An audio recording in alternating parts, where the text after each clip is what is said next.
There's been a pretty significant crypto hack, and I want to bring you this video to just kind of try my best to explain on what exactly is happening.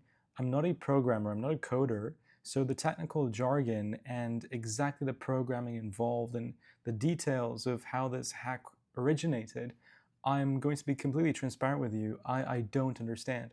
However, this is a hack that can risk people's funds. Potentially, it's a pretty widespread hack, so I'm making this video trying to explain you the basic fundamentals of what this hack actually affects. And ChatGPT or Grok has broken it down in a simple manner, which I'm going to read out to you. And I'll also mention what I'm doing as a crypto investor myself and how I'm protecting my funds from the ongoing situation. So this all started not too long ago, about 2 hours-ish ago, with the CTO of Ledger posting the following thread on X. He mentioned that there's a large-scale supply chain attack in progress. The npm account of a reputable developer has been compromised. The affected packages have already been downloaded over 1 billion times, meaning the entire JavaScript ecosystem may be at risk. Now, I'm not a programmer, but I understand that that's a pretty big issue.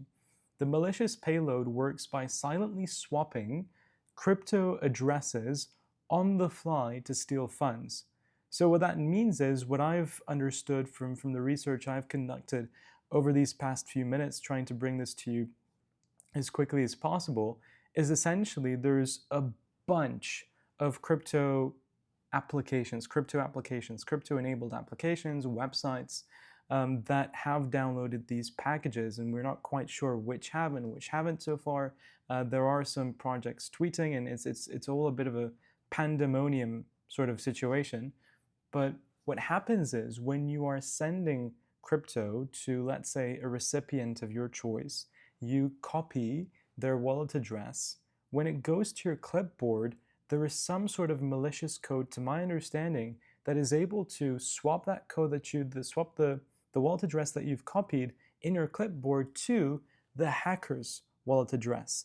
And when you look at that wallet address, it's not actually a significant difference. It's only a few characters that are different. So to the untrained eye, or to anyone that doesn't go through that specific wallet address, entirely checking it one by one, then it's very easy to send this crypto to the hacker due to that malicious attack that's going around, changing your clipboard to the attacker's recipient wallet address. So that's one of the things that I've understood.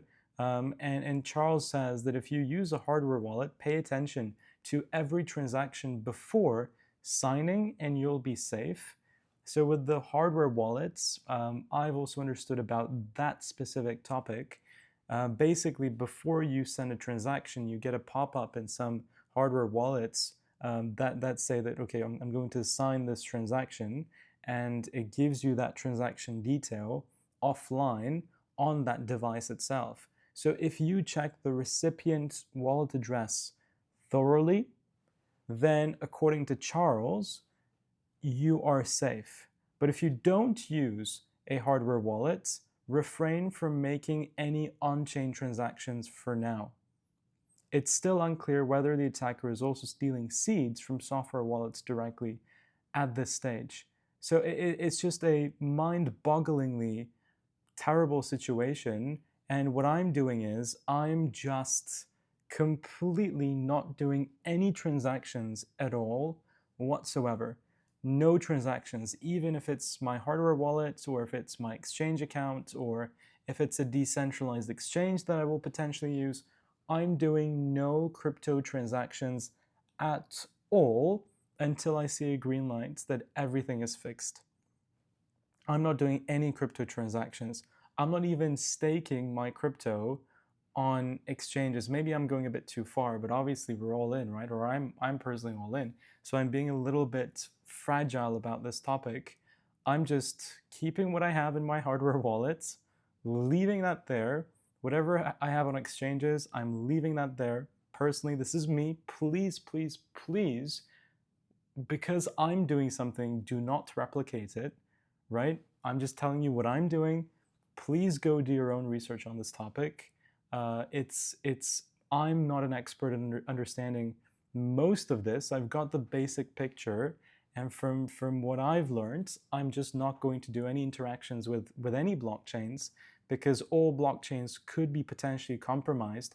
According to the tweets that I've read, some tweets say that only Bitcoin, Ethereum, Solana, and a few other blockchains are targeted, but potentially all blockchains or all major blockchains could be at risk here. So I'm not doing any transaction. This is me personally. I'm not doing any transaction. I'm leaving everything where it is, right? And I'm just waiting for this to pass. So Grok was able to explain it in an easier manner, and I want to read it out to you. So, I told Grok, explain the ongoing crypto hack to someone who doesn't understand code. So Grok says, okay, let's break this down super simply, like we're chatting over coffee, whatever. So how it started: a well-known chef, a developer whose ingredients are super popular and trusted, got tricked by hackers, probably through a fake email or something like that. The hackers took over this chef's account on NPM. Then they secretly replaced some of the chef's popular ingredients with poisoned versions. These fake ingredients have names like chalk, debug, so on. They're used in tons of apps, including ones that handle crypto. The scale: these poisoned ingredients have been downloaded over 1 billion times, and some reports say up to 2 billion in a week alone. That means they're baked into millions of apps, websites, and tools that people use every day, according to Grok. It's like if one bad batch of flour got mixed into bread sold at every supermarket worldwide. It's a huge supply chain issue. What the poison does: the sneaky part is how it steals your crypto. When you use an app or wallet affected by these bad ingredients, it doesn't blow up your computer or anything obvious. Instead, it quietly plays a trick on your transactions. Here's how, without getting technical. 1. Address swapping. Crypto works like digital money transfers. You send coins to a unique address. Think of it as okay, so we know what crypto addresses are, right? If you're copying and pasting an address, say from an email or app, the malware swaps it in your clipboard, the temporary spot where copied stuff lives, with the hacker's address. The hacker's address looks almost identical, just a couple of letters or numbers different, so it's very hard to spot unless you're reading it exactly. Behind the scenes switch. Even worse, it can intercept the transaction itself. You think you're sending $100 to your buddy, but right before you confirm, it changes the destination to the hacker's wallet. Your money goes to them and not your friend. It's like mailing a package to the wrong house, whatever. The popular cryptos that are targeted are Bitcoin, Ethereum, Solana, and a few others, according to Grok. So who's at risk? According to Grok, it's anyone that's using apps, browsers, or software wallets that pulled these bad packages, and that's potentially millions of crypto users, developers, and even big websites. If you're just holding crypto without moving it, you're probably fine for now. It's especially bad for hot wallets, so software wallets. I read a Phantom tweet that said that they've said Phantom is okay. Please check for yourself. Please check all the updated information, because it could be outdated by the time you're watching this video. But cold wallets, offline wallets, are much safer, according to Grok and also according to the sources that I've read. So, how to stay safe, according to Grok: if you use a hardware wallet like a Ledger or Trezor, then you're in good shape, says Grok. These show you the exact transaction details on their own screen before you approve. Just double check every single character of the address every time. If you don't have one, pause all crypto transactions for now. Don't send or receive anything on chain. Until this blows over. Update your apps and wallets if patches come out, but be extra careful. This is exactly what I'm personally doing. So guys, I just want to now leave this video as it is so that I can get it out as fast as possible.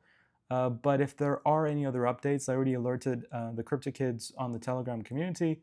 I'll be sharing things that I see there. Currently, it's about 12:30 a.m. my time, so I'm going to be sleeping soon. and hopefully by tomorrow morning, I don't know if it's possible that it can be fixed by tomorrow morning, but just stay safe out there, and hopefully everything will be okay eventually. So guys, thank you for watching. I hope your funds are fine. I hope mine are fine too. I mean, I hope so. I'm just leaving them as it is, not doing anything, so I hope it should be fine. I don't think it's an issue with this specific malware. If you leave things as they are, technically from what we've read, they should be fine. But yeah, I'll see you all on the next video very soon. Take care, guys, and bye-bye.